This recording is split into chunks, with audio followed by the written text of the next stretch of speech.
Luke. Yes. I'm angry. Why? What is bothering you? I have to get something off my chest hair. I'll comb through it if you need me to. I would appreciate that. Calm me down. Nice. I'll sing you Amazing Grace. Little lullabies. Yeah. This is a segment we call chest hair where we need to just get something off our chest. It's something that's bothering us, something that we don't like, or something irritates us. Most of the time, it's stuff we don't understand, and we're just afraid of it. Like in this case, today's chest hair is about the metaverse. We're scared. All right. You ready to jump in on this, DJ? DJ Sweetlow, he's like, I'm tapping out. Muting my mic. I'm out of here. Scared of the Matrix and I'm gonna just run through a bunch of my stuff really quick because I want to talk more. I want to have more of a discussion. Okay. So first coined in 1992 in a book called Snow Crash, written by Neil Stephenson. So that's how long the word metaverse has been around.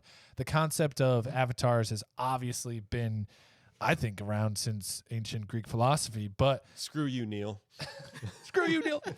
There's been fictional examples in The Matrix, in Ready Player One. Those are typically the big ones. And yeah, so it's been around for a long time as a term, but more and more is being invested in the philosophy of it and the way it looks, the way it's pictured. This guy named Matthew Ball, who's a big time investor. Matthew Big Balls Ball. Nice. He says the metaverse is the next internet. That's where a lot of these people are looking for this thing. Does he stand in a very tall tower, like in a turtleneck and a blazer over it, and just like looking out over the minions of the world, sipping a glass of wine of calves' blood? Yeah. The metaverse. Maybe.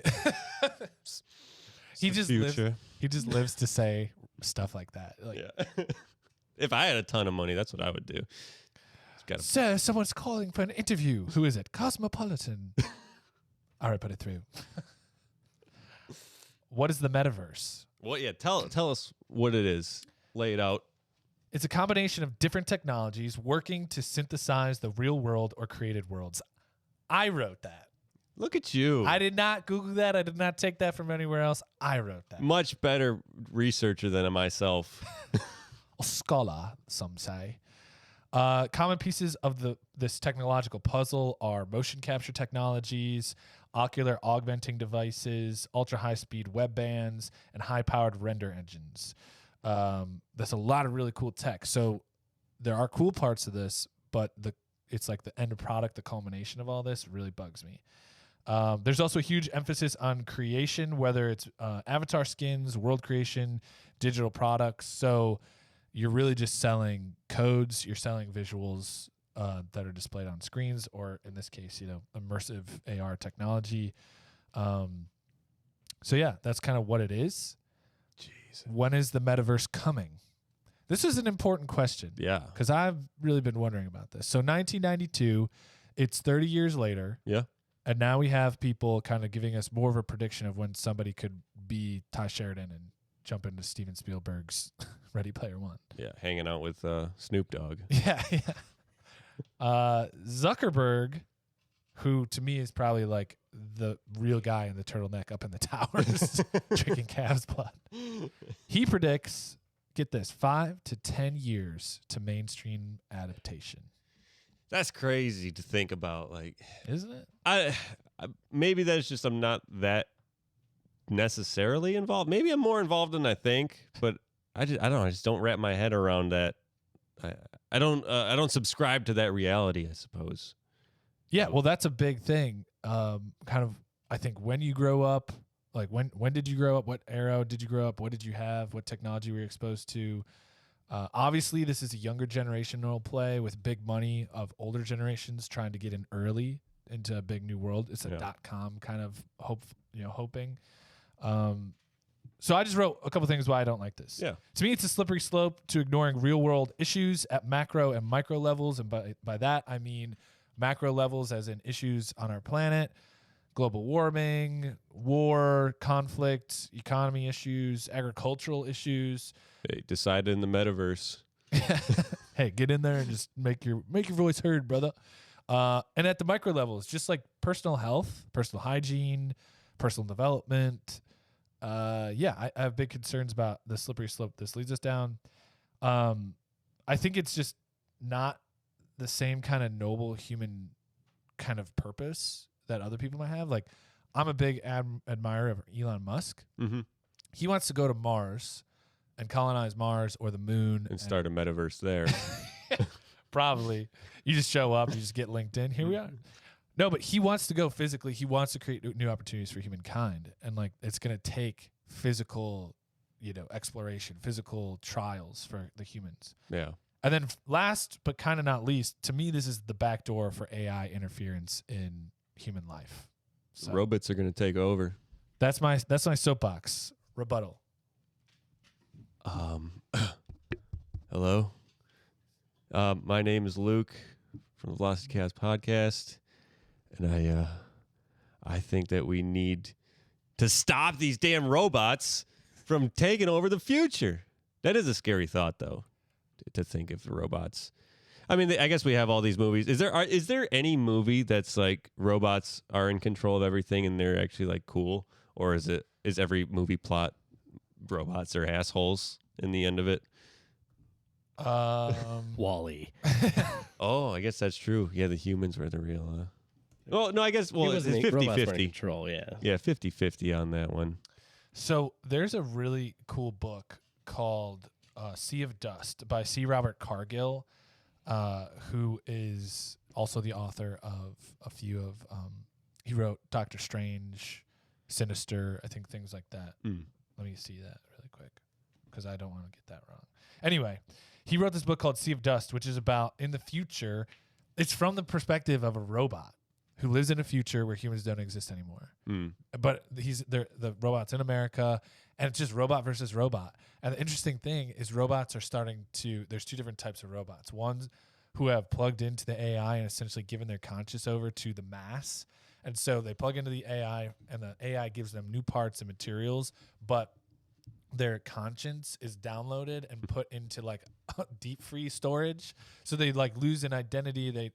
They're awake, but they're stuck in that thing. Oh, geez. And then there's the free roaming robots who have independence, but they are scrapping for parts, which is kind of like humans like looking for resources anyway. Yeah. So they kill each other to take, like, if I need a new transistor or whatever in my leg, I'll kill you and take it and put it on me, and then I'll sell the rest of your parts on the black market. Take my twisted transistor. Yeah. So that just makes you think, like, that's an awesome book because it's just gonna repeat itself just with different beings. What if there is a civilization like that where now there are only robots, and then we discover it, and you're like, what? This planet just has robots on it. Is that how it always was? Like technology? I don't know. Back to the question. Yeah. Well, I was getting like back to the metaverse. Maybe that'll be my metaverse. All robots. I don't have to deal with people. Make robots that invent people, and then they're gonna be like, oh no, the humans are taking over if we give them too much power. Yeah. I want to just go back to the metaverse. That was the metaverse. It was a robot metaverse. You know what? We're just gonna start talking about robots. We're going full into Arnold Schwarzenegger, Terminator. My point is, I don't like the metaverse. I've made my point. I mean, I don't know. I know some people are really stoked about it. I can't even get my head around why you would want to buy a Fortnite skin. Like, why would you want to spend good earned money on a Fortnite skin?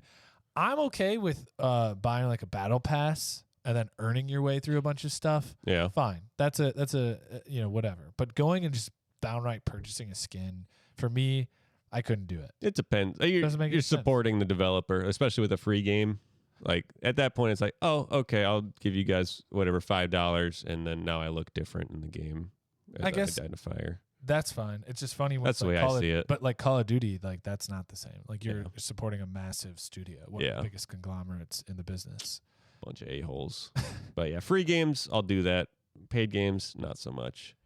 I kind of want to go back to that discussion about the Viking people that I saw, and the animatronic Viking people that I saw. What if? Oh my god! The cool thing. What if we're in metaverse, like the Vikings created us. And then now we took over after they were done taking over, and they were like, we knew we shouldn't have created them. Keep going. That's all I got. Yeah, I was gonna say I had nothing. With their Iron Age, they created avatars and animatronic robots. They created descendants. Yeah. We shouldn't have pillaged and raped. This is karma. I don't know. I thought this was going to be more inflammatory, but I guess. Well, the thing is, unfortunately, I agree. It's scary, though. What's scary? Well, you're talking about robots taking over, or did I take it there? Am I hung up on this? Okay? Let's just go. Come into back, that. man. Go into that. No, go into that. No. So you would rather live your life in this made up world? Not Me? you. No. Yeah. No, you out there. I'm looking right at you. The royal. Those digital people watching us. Digital people. I'm looking right into the lens. No, so they would rather try to live next to Snoop Dogg rather than in real life trying to live next to Snoop Dogg. Interesting. Like, why? Like, what does that do for you? You're gonna look at Snoop Dogg's avatar that might be a lion for a year, and then he's like, no, it's actually a dog, and then he's gonna switch it back to a dog. Yeah. And he's like, and then you're gonna log on. You're gonna have your friends come over, but your friends really aren't gonna physically come over. They're just gonna come over to your metaverse house. Yeah. And then it has cool applications. I think it is cool for visiting family and stuff. Over the pandemic, you played video games with people online. yeah, So it's cool to stay in touch with people like that. And now you could potentially actually have your Oculus on and we could all do this podcast from wherever. mm-hmm. But I don't know. Like, there's something really cool about being in a presence, shaking people's hands. I don't know. I think maybe I'm just too old. You feel the auras. You don't feel the auras when you're in the Oculus or the Vive or whatever world. Yeah. The thing is, you're always going to have to come to reality for something, whether it's eating, going to the bathroom, procreating, no matter what. Nope. The only Not in the metaverse. not in the metaverse. Well, if they can figure it out, cool. But it's gonna change the world when it does become mainstream. I don't know if it's gonna change it for the better. Look at the challenges that we already have with certain aspects of the internet, with Instagram and things like that. If you're constantly changing your appearance in the metaverse and you can't even stand to look at yourself when you get out of it because your avatar is gorgeous, Mm-hmm. you know what I mean? Like, what is that teaching you, that you could just replace it? Well, that's the thing. In You the don't have to work. metaverse, it doesn't matter anymore because you could be whoever you want to be. And that's very empowering in life to be whoever you want to be, whenever you want to be. You don't have to get out of the metaverse and look yourself in the mirror and think, oh, you're garbage. Because you can go right back into the metaverse and feel good about yourself. I guess. It's empowering, but is it real? It's not. That's the thing. It's so superficial. And it's psychologically, I would say that has to be so detrimental to development of just anyone's mind state. Yeah. And very disadvantageous. Maybe. Is that a word? Yeah, disadvantage. Yeah. I just think that there's going to be a lot of kids who are going to like be way past me on this. They're going to start making money somehow on the metaverse and do cool stuff, and I won't get it. And I'm not even that old. Like, it's technology is compressing time. It's giving younger people more and more opportunities. But we've been in this for a while. Are we past our 10-minute mark? Probably. Well, that's it for the metaverse. I got it off my chest hair. I don't know if I feel any better about it. I didn't help. Yeah, Luke's not a good therapist, man. DJ, where were you on that one? Gotta let him ride the yin and the yang on that one, man. Okay. Because Those goddamn robots taking over. So we're if you have your own opinions about the metaverse, which we'll probably see you at, we'll have Velocity Chaos Planet eventually. Yeah, there we go. That's how you're gonna make your money. Hey, I'm all for it. Right now, I don't like it. Maybe I'll convert in a little while and be a metaverse. You'll like it if it makes you money.